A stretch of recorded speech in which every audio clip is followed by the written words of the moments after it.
All right, let's talk about something we all know is incredibly important, but honestly can feel a little heavy: your last will and testament. But here's the thing, it doesn't have to be intimidating.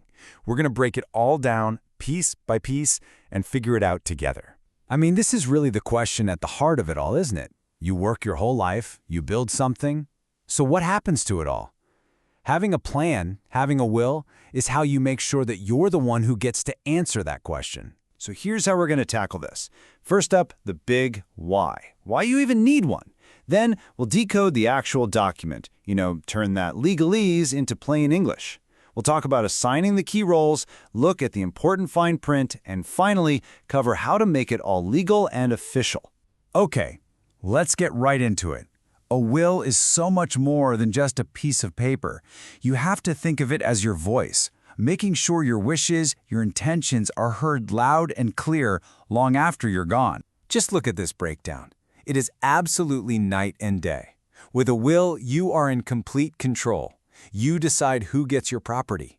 You choose the person you trust to manage everything. You provide for your kids. But without one, well, the state decides. Some generic, impersonal legal statute gets to make all of those deeply personal choices for you.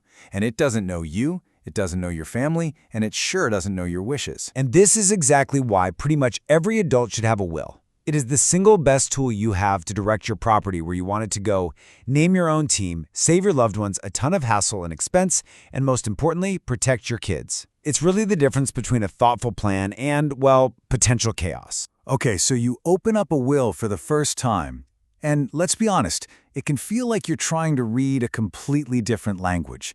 But don't you worry, we are going to translate the most important stuff into words that actually make sense, starting right at the top. You're going to see this fancy-sounding phrase right at the beginning, but all it's really saying is, hey, it's me. I know what I'm doing. No one is forcing me. And, by the way, this document right here, this is my official will, and it cancels out any old ones I might have made. That's it. It just establishes who you are and what you're doing. Simple. And boom, here's your first piece of key vocabulary, the testator. It's just the formal legal word for the person who is making the will. So, in this story, the testator, that's you. Now, a will isn't just about your stuff. It's also very much about people. You've got to put together a team of people you trust to see your plan through. Probably the most critical role is the personal representative. You might also hear them called an executor. The best way to think of this person, they're the project manager for your estate.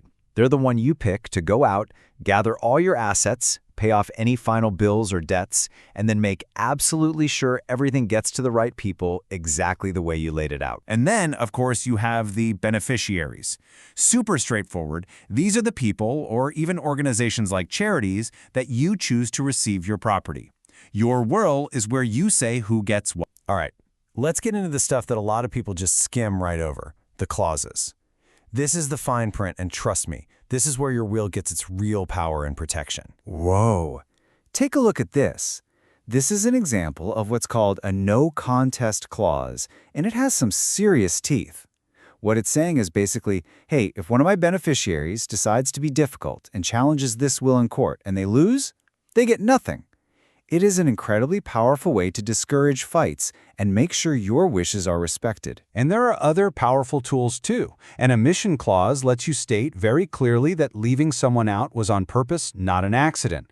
Discretionary powers give your project manager, your personal representative, the flexibility to manage things. Waiving the bond, that can save your estate some serious cash on what's basically an insurance policy. And a governing law clause just says, hey, we're following this state's rulebook, which avoids a lot of confusion. So you've written the will, you've picked your team, now what?